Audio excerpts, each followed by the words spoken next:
Good morning, BookTube. It's Saturday morning, and let's see what today's David's tea will be. Okay. And again, I'm off my days because I didn't have it yesterday. I don't know, I'm not always in the mood for tea. Often I'll just drink water, sometimes hot chocolate. So let's see, what's the smallest number here? I think we're on 6, even though today is not the 6th. Okay, so here's what that one is. It's Nepal green tea. Okay, and that's like the other Nepal one I had, the white tea. So is there any description of what this one is? A vibrant tea from the high mountains of Nepal's Hill Denkuda area. I don't know how different this will taste from normal green tea that I've had, but we'll see. It's medium caffeine, so not too bad. And I'll quickly show you my mug for today. I have a couple Christmas mugs, and this is a Starbucks one. Like they're red cups, but it has like the, where you can mark, I'm sure, I'm guessing it'll take the marking, but I have never tried that. What all you want in here, and then it has a little Christmas ornament. But I think it's like the 16 or 20 ounce mug, and it's a good size. She's watching the crows, but it's gonna be not so good of a day with, I think we're gonna get 2 inches of rain, and it's very cold, but we got misty mountains that are pretty. Hi BookTube, so I'm back from my walk, my very rainy, cold walk. I think it's like something like 35 degrees, so it feels like ice is just hitting your face, or very, very cold water. So today is gonna be a day inside for the most part. I was initially thinking of going out, but when I saw the weather forecast and well, yesterday it said it was going to get almost 2 inches of rain, like with basically heavy rain all day long. But now it's saying 1 inch, and there might be some breaks in the rain. I think the breaks are when I'm going to be going out for walks. But other than that, I'm just going to stay in today. And I'm starting out by reading a new to me author and a new to me series. This is a book by Cozy Mystery by Sarah Fox. And it's a true confection mystery, Baking Spirits Bright. As a cat on the cover. And I should have took some time to get the colored picture cover because it's all decorated with Christmas lights. But this is about normally she's a candy shop owner, but for this she is entering a Christmas baking competition. So she's switching gears a little bit. And it's set in Vermont, but what I'm confused about is that I just read the very first chapter, and she mentioned how the area she's in has canals, and I was Googling, does Vermont have like river canals somewhere? Because she mentioned like ice skating down them, and I could only find how there's some canals put in place on the Connecticut River, but they didn't seem to be something that you can ice skate on. I'm sure there's some places, there's rivers around that are frozen enough where you can skate down them in Vermont. But I don't know, where's this town at? I know it's a made up place, but yeah. And the author herself is from Vancouver, in British Columbia, Canada. So I wonder if she's investigated at all in Vermont, or she's been there, or what have you. But anyway, we'll see what I think of this, and I'll talk to you in a little bit. So she's not just talking about canals, but that there's gondola boats and whisper boats that are used on the waterways. So where in the world is this in Vermont? Because I again Googled if there's like boat gondolas, and I can't find anything except the sky gondolas that are used for views along the mountains. Let me know if you know anything about this in the Vermont region. She's a little bit nervous because it's gigantic, but very cute. I wonder if at night there are orange lights or blue lights for like goldfish or water. I don't know, but she doesn't know what to think about it. The water is pretty high right now, but it's still pretty outside. Still some color on the leaves too.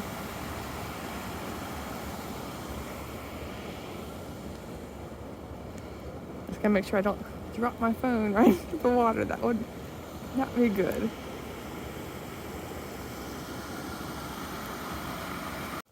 Hi BookTube. So it's around 4:15 and I just got back from a walk. I braved the rain because I thought, why not go to some little free library? Since I've organized my books, I got them designated by little books I want to give to little free libraries and books I want to see if a bookstore will take for credit. And I was like, why not? It's Saturday and just take a break from reading and whatnot. Because to be honest, like even though I started off my morning reading, it's been so dark and cold and dreary outside that I was getting so sleepy. Like you would think Saturday after, I'm like gung-ho on reading, but I was just feeling really drowsy even though I slept enough. But yeah, I just wanted to like get out and like move around a little bit. So yeah, I got a big old bag of books to show you. And I got rid of plenty of books, so like I have a good ratio there. And I got a variety of things. So the first one is by Helene Tursten, Night Rounds. And what caught my eye was that it's mentioning it's a Swedish procedural with a complex story and heart-stopping climax. So it's an Inspector Irene Huss investigation. I don't often see Swedish books here, but the cover, like the closer you look at it, the scarier it is because it's about like a hospital where the nurses are being killed. So we'll see how this turns out. It might be too scary for me, but yeah, we'll just see. And any of these, I'm not like for little free library books. I don't mind getting something I don't like and just I have no qualms with just dropping the book. Yeah, because I didn't pay anything for it. So this next one is an Apple paperback. Whenever I see these, I always pick them up, and they're like from like the books from like the 80s and 90s. This is Hurricane Elaine by Johanna Hurwitz, and yeah, I like the cover. And there's like the Apple logo here, and it says Elaine. She's always moving at 90 miles an hour. She never thinks before she does things, and sometimes it gets her in a lot of trouble. It's like a children's like YA kind of story. And then I'm gonna go through a couple picture books here. The Kazula That the Farm Maiden Stirred, and it was an honor book for the Pura Belprix, and I don't know what that is. I've seen the Caldecott winners, but I don't know what this one is. But it seems to be like, I don't know, like Farmer in the Dell kind of thing, because each page has a different farm animal. So there's a chicken here, and there's like cows, and I just really like the colors. Is what drew my eye. So all of the children's picture books, I'll read them and then send them right back out.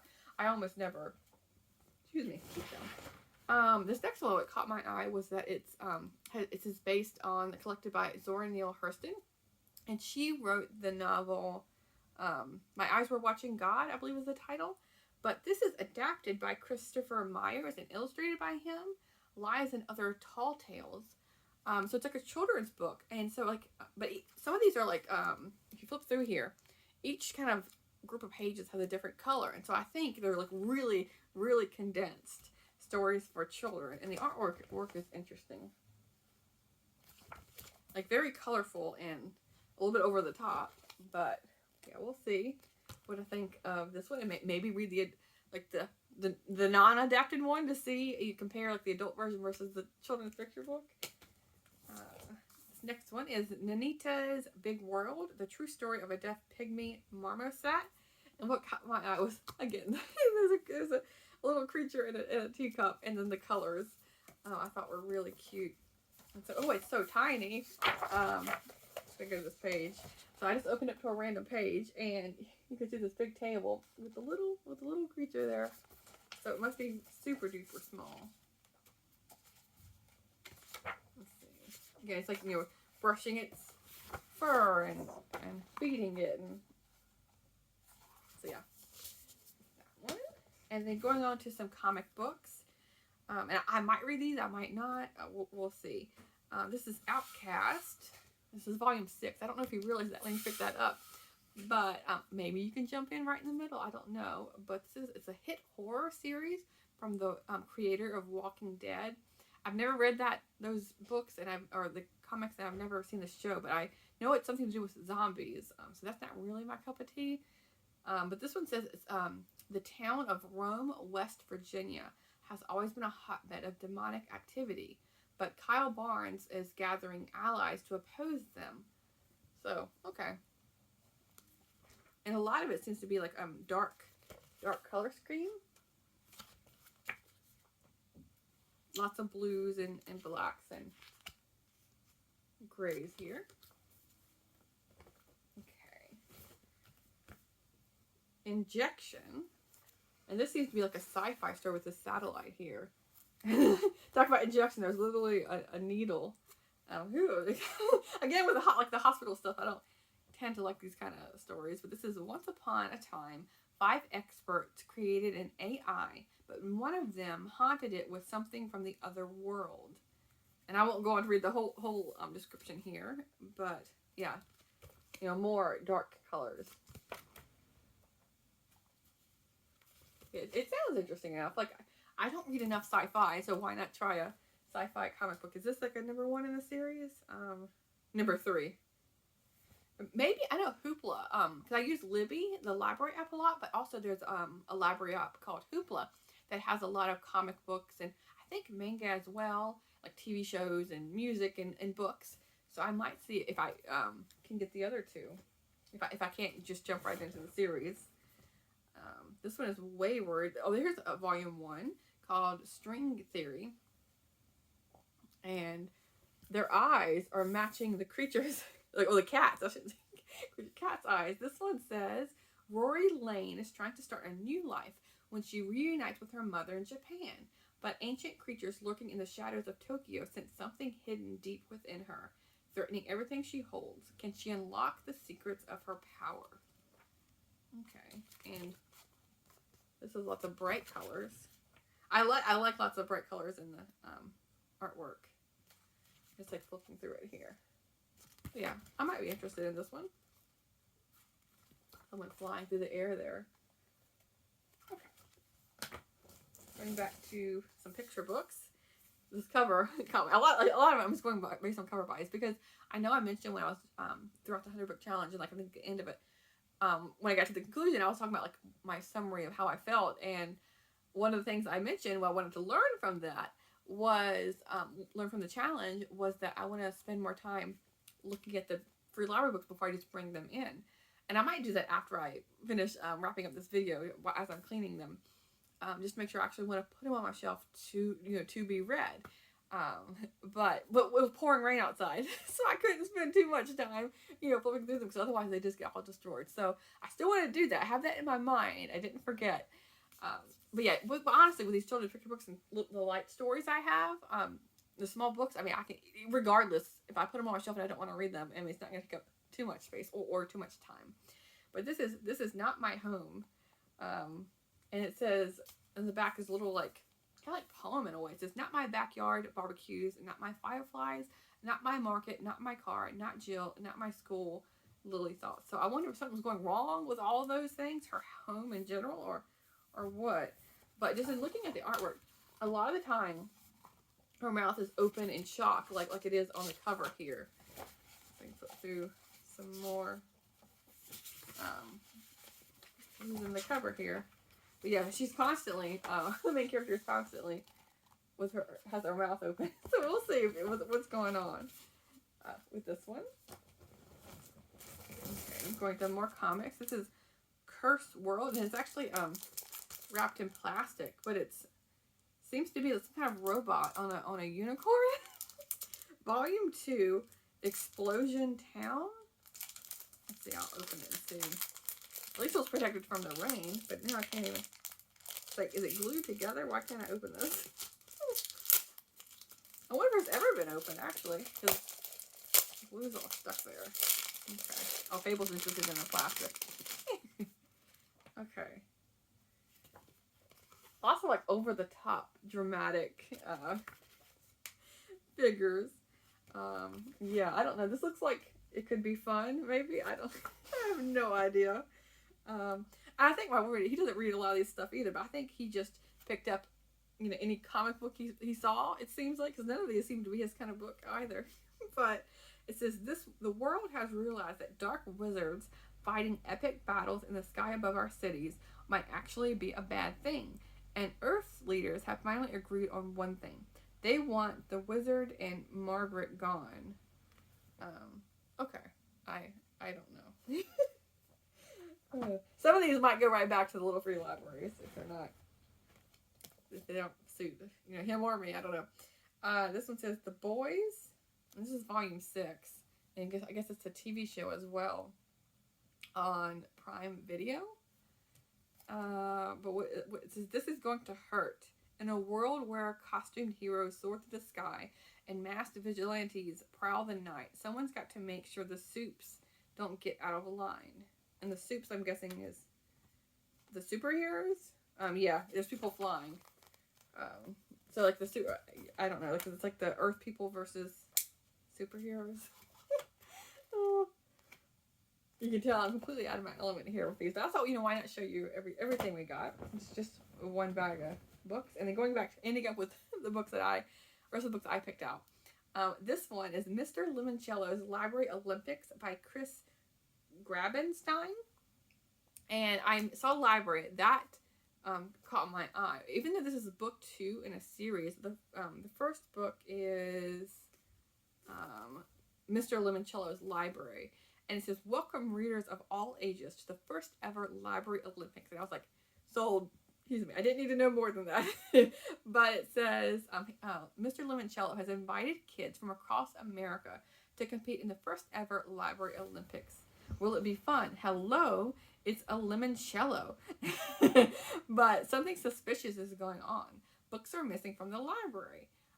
And there's a bunch of challenges, and there's a mystery, and games, all to do with libraries and books. I was like, I have to get to this one. Okay, and then the very last book I got was Nights on Ice by Spike Walter, and it says True Stories of Disaster and Survival on Alaska's High Seas.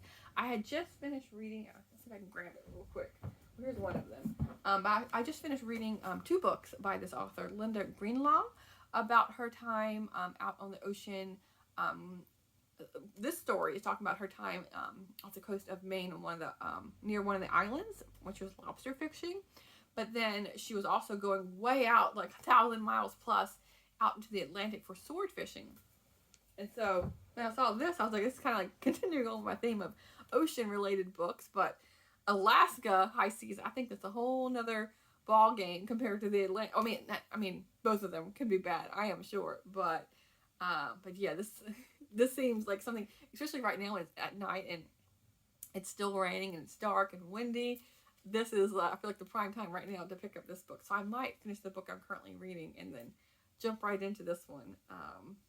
But yeah, so there is that one. So those are all the little books, books I've gotten from the Little Free Libraries. And now I'm going to go clean them off and sort through some things. And then jump back to reading now that I've had my little outing for the day. And that's probably going to be it for my outings for the weekend. Because I want to save up, because next weekend is like my birthday celebration weekend. So I know I'm going to do a couple little outings for that. And so I'm going to just save my money and get even the gas miles and all of that. And just relax at home. Anyway, I'll talk to you in a little bit. Thanks, BookTube. Checking in again as I finished Baking Spirits Bright by Sarah Fox. This follows a confection chocolatier owner, and she decided to enter a baking competition, and someone dies, and they're solving the mystery. The things I like about this book was the setting, and of course being during the holidays, you really get a sense for the cold Vermont winters, but nothing in the story really stood out at all to me compared to other cozy mysteries. There was nothing that really pulled me through the story that much. It was just okay, but it wasn't terrible. I don't know if I would continue on with this series or not, but I mean, I guess it fit the bill, for a cozy mystery set at Christmas. The cats were cute. She has 2 cats named Truffles and Binks, I think were the 2 names. But yeah, it was just okay. It felt like it was ticking boxes. Like it had the cats, the cozy small town, the holidays, baking, the love interest that is the cop who's investigating the murder, the best friend, the sidekick. So it just felt like it didn't stand on its own. I feel like it was just more of like in the middle of a cozy mystery genre, if that makes sense. And then I was looking at my physical books. So I'm kind of trying to go from ebook to physical book. So I had picked out Open Horizons by Sigurd F. Olsen. And then come to find out, I've already read this book. So I don't have my books on my bookcases. I don't have them organized by read and unread. So I read this a couple of years ago.